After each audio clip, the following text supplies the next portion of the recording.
ধর্ম যার যার, বড়মা সবার, এই মহামন্ত্র নিয়েই যুগ যুগ ধরে পূজিত হয়ে আসছেন নৈহাটির বড়মা। এই বড়মা হয়ে ওঠার পেছনে একটা গল্প আছে।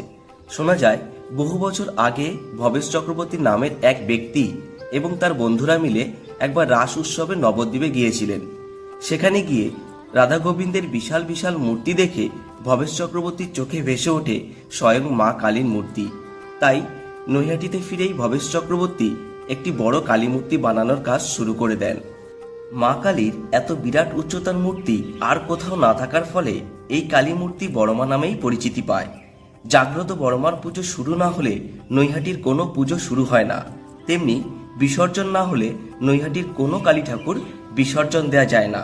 আসলে বিশ্বাসে মেলায় সবকিছু, আর সেই বিশ্বাসে ভর করেই বড়মার কাছে ছুটে আসেন সকল ভক্তরা।